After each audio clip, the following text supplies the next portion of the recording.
Life Fixers, hope you're having an awesome day. Are you ready to better understand yourself, your partner, and your marriage? I know in today's guest, you're going to find something that you could connect with her, that you can learn about from what she does to really go and make your relationship to the next level. Now, before I tell you who she is, I want to remind you that it takes a grand total of 4 seconds to share this episode with someone else who can use it. So while you're listening, if there's something that you think somebody else will also be able to connect with and learn, just press the share button and let them get a chance to listen to this episode too. And today's guest is an author of 35 books, and I am super excited to be having her here today. Thank you so much, Kimberly, for being here. You want to start by telling us something that you did as a kid that your parents laugh about till this day. Oh, wow. Thank you so much for having me. Well, I was a bad kid. Afraid nobody just follow my footsteps. It took a miracle for me to get who I am today in the place I'm at. But I remember I used to run away. It's crazy. And like my first day of kindergarten, this was so embarrassing. Like I got in my neighbor's car, but my parents didn't know it was my neighbor's car, right? So my dad was watching me out the window and he just had his t-shirt and some boxers on. And he ran up to my school because I used to walk to school. He ran up to my school and he came in my classroom just like out of breath. And the teacher was looking like he had no shoes on. He had no shoes on. So I was embarrassed, like, Dad, so we all. What are you doing here, right? Just in boxers. Yeah. So yeah, that's something crazy I did. I don't know. But my parents kind of scolded me like, did you ever get in someone's car again? Like walk to school. Well, it was my neighbor's car. I wasn't doing anything wrong. Yeah. Yeah. So, yeah. So the energy that you have now came when you were younger. Oh, well, yes. I'm sure you built on it and channeled it in right ways. So what do you think was the thing that helped you? You call yourself a bad kid. I just call it an adventurous kid. But what did you think was the thing that really helped you turn into who you are today? Yes. Well, two things. Well, first it was God, and then I have an active imagination. So I like writing. I've written like 36 books, and I like writing stories. I just like writing like, just different plays, and I'm always jotting things down. So it takes my mind off of getting in trouble into like putting something productive, Yeah, so you can, like as playful and as in trouble as you want on the paper because it's doing no harm. Yeah, exactly. Yes. Oh, I like that. And you started writing at what age? Yeah, actually, I found out like sometimes in like childhood, you don't remember everything. But then like one day I was just sitting here and I was like, wow, I wrote my first book at 8 years old. Yeah. And I actually got a reward from it in class. The teacher pulled me up in front of the class. She's like, Kimberly, she drew her own illustrations and wrote. I was like, so I just remembered all that, which is coming back to me the other day. So I just started writing, and it helps. It's so therapeutic, and to me, it's relaxing. And I just can't wait to write. I know it sounds weird, but yeah. No, it's your release, like your release of energy, of creativity, yes. Of like all your goodness, and it makes you happy. Why not? And if it helps other people by their lessons or just the enjoyment of it. So yes, totally, absolutely. That's awesome. Okay. So how did you meet your husband? Oh, that was a long journey. Like I met my husband at the What's worst. His name, by the way? His name is Tron. His nickname is Tron. Yeah. Okay. I was at the worst season of my life. Like I hit rock bottom. I was actually on probation because I was bad. Don't judge me, but yeah, I was just going through some bad stuff. I had made a wrong decision, and it, got me on probation for 3 years. So in that time, I was just like broken. And then I started doing videos, like YouTube videos. So I subscribed to my husband's channel because he had this really big YouTube channel, like 50,000 subscribers. And when I subscribed, he was looking at his subscribers one day. He's like, who is she? Checking me out. So how old are you when he at this time? Just so like you can give us a frame of reference. So this was like 5 years ago. Well, actually 6 years ago, because we courted for like maybe 2 years and then we got married. Yeah. Okay. So, So he saw this subscriber and like, how did you actually go and meet? Yeah. So he started stalking me on social media, and he sent me a message. And he had his pickup line was so corny. He's like, "Hey, I write books too." I was like, "I don't care." You know what I'm saying? So actually, yeah, my books are cooler. yeah, so actually, lots of other people write books. Yeah, so then he came back, like he saw that I needed a photo shoot because he's a photographer. He came back. He's like, "Hey, you're so photogenic. If you ever need a photo shoot, I'll give you one." So then I start texting him. We start going back and forth. And then the rest is history. Like we met and then we just was inseparable. So that's how we met. I like that. Yeah, I think that was a little bit smarter, that like act of service of like giving something, not just like of not, I also write books, but rather I'm going to give you a photo shoot, and that obviously worked better, actually worked. Now, how do you think your relationship changed from when you guys met until today? A lot has happened. Like we have like children, and children can change your relationship at kids. Yeah. So we have to learn how to balance, because like they have to have, attention, and then schoolwork. And then, we both work all the time. Like he works another job, and, he has a business, and then I have like 2 or 3 businesses. So it just became like more busier, and we can get overwhelmed with everything going on. So we have to, spend some time. Like we have to be intentional to make that date night. So I guess that changed, just trying to balance everything. So you make sure now to go and do those date nights? Yes, absolutely. So like he has the weekends off. So on the weekends, like we may do a photo shoot with his client or something, and so then afterwards, as in you come with him along on his photo shoot, like while he's taking of clients? Yeah, because we work together. I'm his assistant. Sometimes I'm his model. I'm the videographer. I'm recording things for his YouTube channel behind the scenes. So after we do those shoots, then we'll go out to eat, and then maybe we'll go watch a movie or something. And then we just relax for the rest of the day, or, make sure the kids are taken care of, maybe drop them off at a babysitter or my parents' house, Oh, do they live near you? I'm actually, they stay like an hour and 45 minutes away. But oh, wow. So if they're going to go, it has to be worth it. Like that drive all the way to drop the kids there. Yeah. And we don't mind, because it's a scenic route. So we can like shoot things with his drone, or, we can talk on the way there. So we don't mind. Everything is photography. There's like no one free moment without it. Yeah. He always brings his camera. So Yeah. As photographer myself, I know what it does to a person. And I took a little bit of the opposite extreme. I'm like, no, when I'm going anywhere, I'm not bringing my camera. I'm not doing anything. I'm not taking any pictures, because I just do it all day, and like enough is enough. But then afterwards I'm like, oh, I should have brought my camera. So yeah.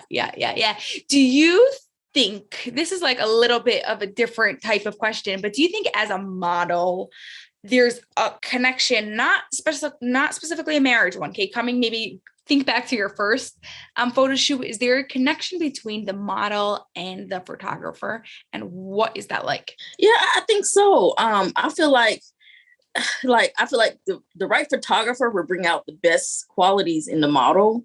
Like, for example, like I never thought it was photogenic, but then my husband, like, he know how to pose me. He makes me feel comfortable in front of the camera. So, a little secret, I like flirt with the camera. Like it's him, you know what I'm saying? I just put my mind so I can take some better pictures for him, Right. So I think it has to be a connection, and, just be comfortable, because some people, like, they kind of stiff, they're shy, they're timid. But when you get in front of the camera, it's just another person, you know what I'm saying? You got to come alive. Like, and my husband, he knows how to like bring life to the photos. So it all works together. Oh, I like that. I like that so much. Now, what do you see as you're working with your husband? And if he's doing a photo shoot of a couple, what sort of energy is going on over there? I love it. I'm actually pretty hands-on. Like, he'd be like, do you have any ideas? Like, yeah.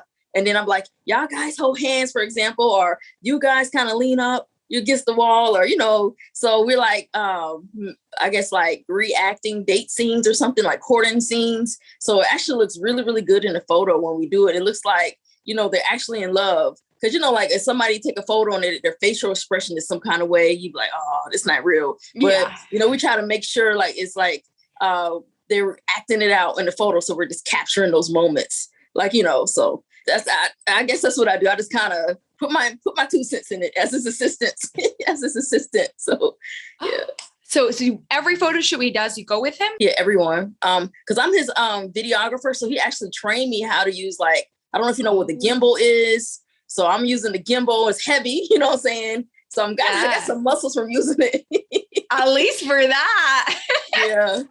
Yeah, because I'll be holding it for about 20 minutes just trying to, and I have to walk a certain way to make sure the shot is right. Sometimes I get low to make sure, you know, he puts, you know, a good video out. So then I actually help pose the ladies too, or the gentlemen. And sometimes he'll take a photo and, you know, I feel like a man needs a woman assistant.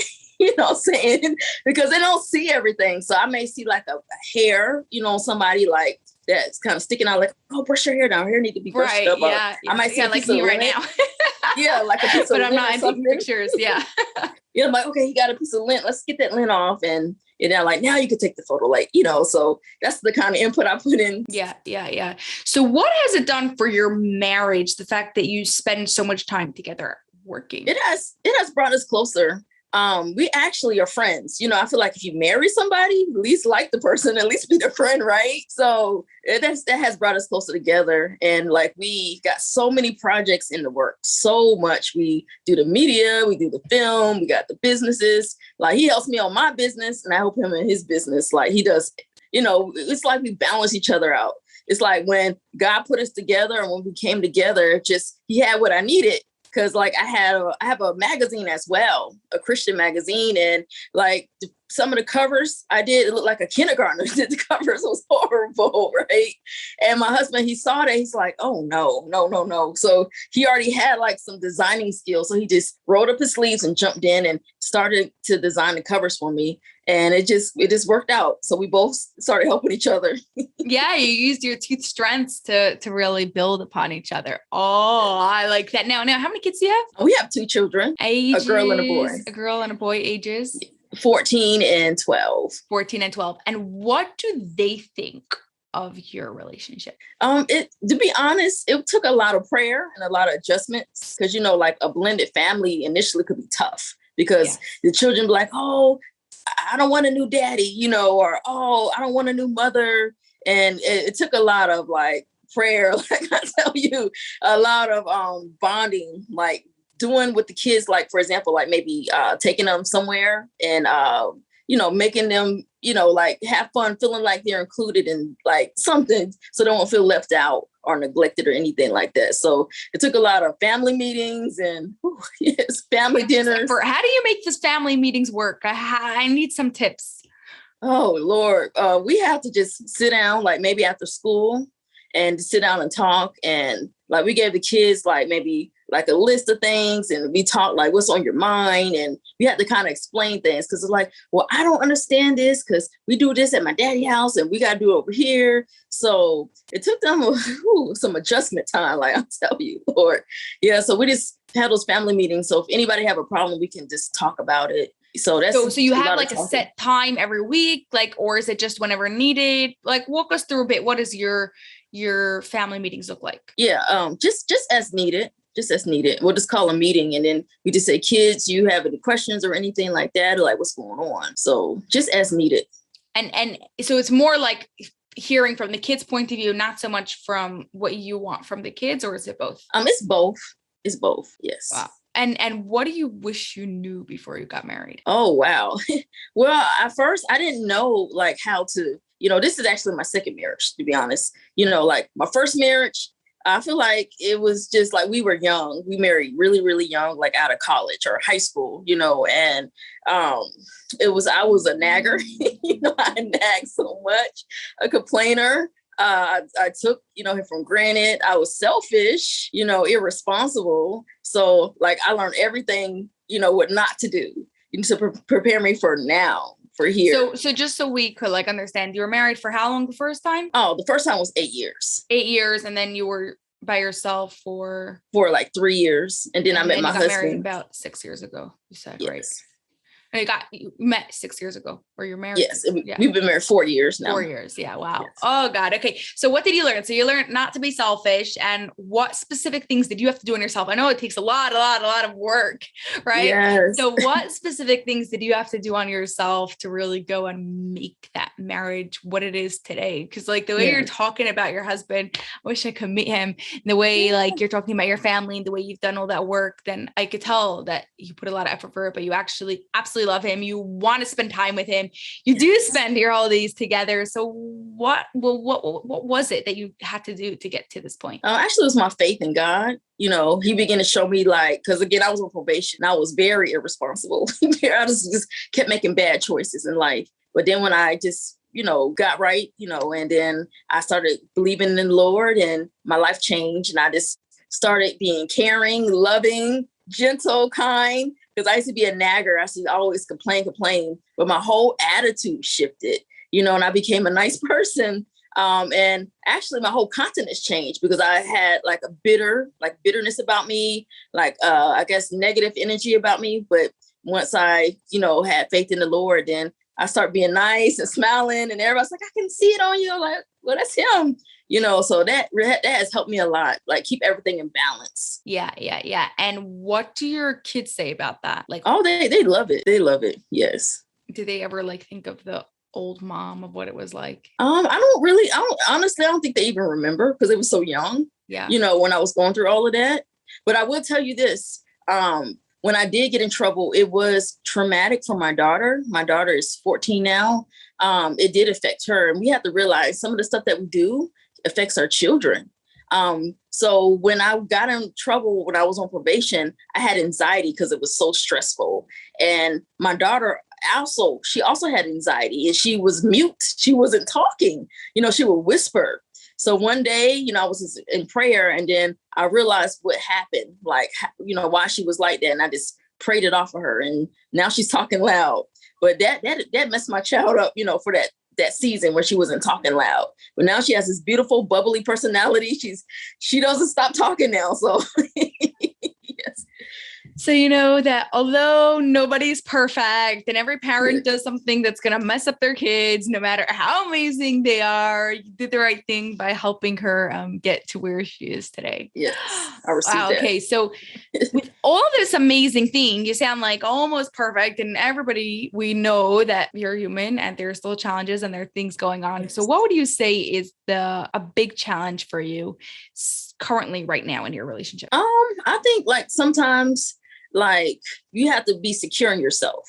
So my husband is a photographer, and, he's always going to be, I'm not saying he has a wandering eye, what I'm saying, but there's always going to be somebody who may look better than you or, more photogenic. So you have to be secure in yourself, and you can't be jealous. You can't, be insecure, make assumptions. So you have to be trusting. So, I just have to just be secure, what I'm saying, sometimes. And, so I think just know who I am in my place. And we have to know our place, to our spouse, and know that, he married me or he married you, right? He picked you out of everyone. So every once in a while, some thoughts will come in. I just rebuke it. Rebuke, some thoughts because of what I went through in the first marriage where my first husband was unfaithful. So that kind of, but I said, no, my husband is different. And so, yeah. So do you ever find yourself comparing the two of them? I did at first, but then I had to get delivered, something that in prayer, I had to get delivered from that. And they're totally opposite. The first husband, he really had a wandering eye, and, he's a good person. I don't want to bash him or nothing like that. But this husband, he's all about me. So it's a total, you know what I'm saying? So it's God gave me what I needed, Yeah.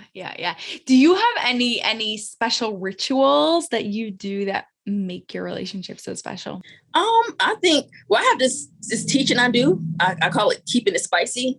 And it's just having a good marriage. So, in the morning, when he gets off at night, because he works night shift, when he gets off, I cook him breakfast, and he loves that. My husband, he loves food.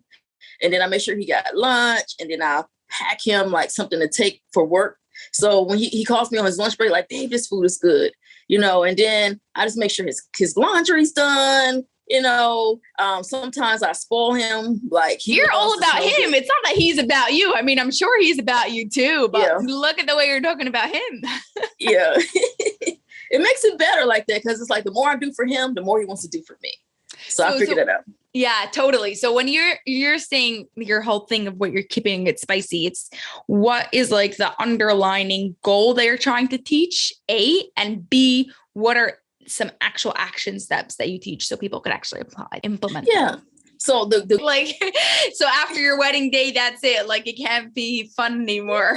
and also I think a lot of people are so just fascinated with the idea of marriage, but they don't want marriage. After you say I do, responsibility and the commitment and the and what absolutely is. Yeah, it's a whole lot of living to do. After you say I do, it's a whole lot of living. Hey, that's it. Like, it can't be fun anymore. and also I think a lot of people are so just fascinated with the idea of marriage, but they don't want marriage. After you say I do, responsibility and the commitment and the and what absolutely is. Yeah, it's a whole lot of living to do. After you say I do, it's a whole lot of living. So so keeping it spicy is just about having a good marriage, and again, it's about serving, being respectful, and men, they need two things. They need respect and sex. You know what I'm saying? We're gonna be transparent, right? So they need those two things. And the Bible talks about, wives, respect your own husband, right? So it talks about the men need respect, because if you make a man feel like he's nothing, he's going to kind of shut down, and he's not going to be the loving husband that you could have, right? And then, like, women may not need as much intimacy as a man, but those two things, it keeps them happy. If I respect him, if I, what I'm saying? Yeah. Okay. So actual action steps is keep the respect and keep the sex, or what else specifically? And serving, be loving, be kind. Also, be a good listener, because many times we want to overtalk people. We want to get our point of view in, but it's good to listen. Sometimes they don't need a vice. They don't need another mother. They already have a mom. Just be a wife. Right. Yeah. No, they don't need a mother. They do not need your, okay. They did not marry you for you to mother them, for you to tease them, for you to be there on top of them like that. No, like you said, for the love and the respect, that's what they want from you. Yes. Yeah. Okay. So how did I phrase this? What is the worst moment in your relationship? Only because I like seeing how like there was a really bad part, and usually afterwards it shows how far you come. So I'd love, if you won't mind, I'd love to hear that. Yeah, absolutely. So we both had COVID and I didn't think we was going to make it. So just being sick and going through that together just, made us stronger. Like, I just remember, like, he actually got it first, and like, he was at this wedding and he couldn't even do his photo shoot. And I'm like, I don't even know how to shoot the camera, but I learned really quickly, like, how to maneuver, and shoot.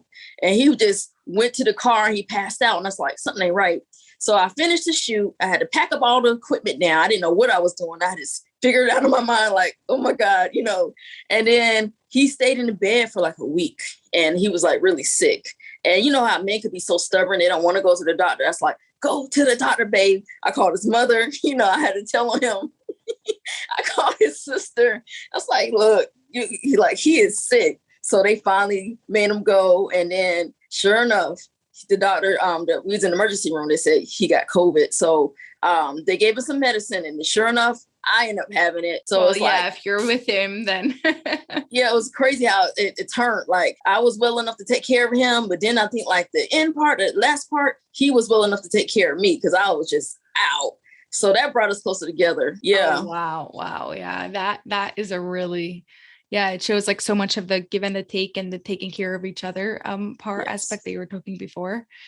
Oh gosh, I like that. I like that so much. I don't like the fact that you were sick or the fact that you had to go through all that pain, but I like what it shows about you and your marriage. I think it's so beautiful. Yes. And we feel like really blessed too, because a lot of people didn't make it. Yes. And I'm just like, oh my God, thank you, God, that we made it, because I thought he was going to die. Like, I had to make him go to the emergency room because he was like talking out his head. He couldn't even walk. And my husband's 6'2" and I'm 5'2". So he's tall and he's a big dude. And I'm like, I can't pick you up, and I had to help him walk. He couldn't, he was like, his knees was like shaking and buckling and he was just confused. And I was like, okay, something ain't right when somebody's confused. And like, okay, that is so like a sign of something. Yeah, something right. Yes. Oh, wow. Yeah. COVID has not been fun for anyone. And some people really, really, really has had hard, like you said, didn't make it through. Yes. And like, I know someone who right in the beginning of COVID. So like not March this year, March the year before, like in 2020, like got COVID. And during that time, he requested, he was in the hospital actually, and he requested for oxygen and they didn't want to give it to him. I'm not sure all the glory details of what went on there, but basically till today, so we're talking about over a year and a half, he is like completely just out. He's alive. Doctors claim there's no brain damage, but he's not moving at all, not responding at all. And it's just so painful. So I'm so happy that you are here today to be sharing with us what happened, how you've been able to process and been going through that. Okay, so I'm curious, do you use the 5 love languages in your marriage? We did at first. We tried, because like one of the things we do, we like reading books and we like reading like little devotionals about marriage plans to kind of help us bond. Yeah. That's another thing that you do together to make your relationship better. Yeah. Hey guys, so if you're listening to this and you don't do that, you might just want to start. Yeah, there's a lot of good tools out there. Like, every day you can read a passage together. And then it has like questions, you can answer the questions together. And that's kind of what we do. We try to do like a couple of, like maybe twice a month, like a devotional or something, a little booklet or something together. Yeah, so the 5 love languages. So I think about that. Yeah. So I think mine is a giver. Like I got to give, you know what I'm saying? Like that's if you're give, then you're happy. Is that it? Yeah, I like giving. I kind of feel like fulfilled inside. I know it's kind of weird, but I just feel like fulfilled. Like I'm meeting my purpose or something, just giving. So that's how I do. Like I always put myself on the back burner because remember I told you I used to be so selfish before, So I'm thinking while you're saying that, no, you don't want to be selfish, but you also don't want to be stepped on and taken advantage of. Right. So how do you balance that? I think because like it's the right person. It's not the wrong person. So it makes a difference. Like who am I serving? Right. Also, so it's like serving you and respecting you. Yeah. And he's not just taking it without filling back into the love bank. He's putting stuff back into the love bank as well. So it's like, okay, I'm not empty, so he's putting things back in there. So like, one thing I will tell you, just because like I stuck with him during like some tough times. When we first met, we went through like some financial challenges as well, but it wasn't as bad as COVID, because I stuck with him. I'll show you this. Like he gave me an upgrade, you know what I'm saying? Wow. Yeah, he made the ring bigger. It was a little smaller at first, but then he brought me a bigger one, for my birthday this year. So I was like, wow, okay. He really surprised me. Yeah. So yeah. Yeah. So like you said, your emotional tank is really full and that cycle of like that give and take relationship sounds really, really healthy by you. So you love to give because he loves to give. So obviously it's just going to work, right? Yes. He always like one of the things my husband loves to do, like he loves to surprise me with flowers, just in chocolate. So I could tell this to you, like after I got married, like when I first met my husband, I was small, I was like 125 pounds, but all those chocolates and sweets, cookies and cakes, my scale blew up to like, I ended up gaining 60 pounds. So I lost like 30 pounds recently because me and my husband, we do the keto as well and has brought us together doing a keto diet. We started in January and like he lost about 40 pounds. I lost about 30 pounds. So that brought us together. Wow. Another thing that you guys do together. I see really everything is like, it's like you said about that friendship part, you really do everything. Yes. Because like, if you don't do stuff together, like your house would be divided and the house divided against itself can't stand. So just being together, it just unified in our home, because if it's 2 different visions, it's division, so it has to be one vision in the house, like we just following it. Like everything is in alignment. Like media is in alignment. Our ministry is in alignment. Everything, businesses are in alignment. We don't have 3 different, like we're not all over the place. We're just like same goal, working together. So, Oh, I love that. That's going to stay strong. Oh my goodness. Okay.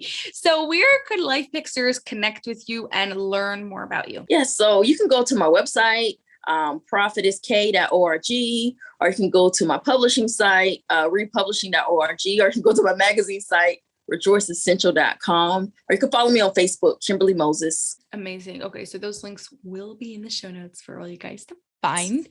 And last question, one that I asked everyone, is how would you describe an extraordinary relationship without using love, trust, and for you, I'm going to give giving and selfishness, the opposite of selfishness. I can't say it. What else? Selfishness. Not being selfish, selfishless. Okay, I got you. In words, you know what I'm talking about. I think a good, healthy relationship would just be good communication. Like you're into one another. You want to make the person feel valuable. Like they're the only person in the world to you. Nobody else matter. That their heart, your heart belongs to them. I hope I didn't break the rules. And also just have compassion towards the person. And you want to be that person's support system, the biggest cheerleader, being an amen corner, pushing them and supporting them. Because so many of us feel rejected and lonely, overlooked. We have loneliness, we have lack of companionship, but it's so beautiful or so awesome just to have someone in your corner, someone that, that's with you to the end, to death do y'all part. So that's a beautiful relationship to me. Oh, I love that. Well, thank you so much, Kimberly. This was fun talking with you. Thank you for coming on here today. Thank you so much for having me. I appreciate you. That's all for this episode of the Life Fix University podcast, but I have a huge favor to ask of you that will not only support the show, but will also help the people you love most. We are striving for 1 million downloads by the end of 2025, and we can't do this without your help. If you love this episode, please share it with 2 of your family and friends so they too can rewire their brains to have an extraordinary marriage. It was awesome spending time with you, and I'll see you on the next episode.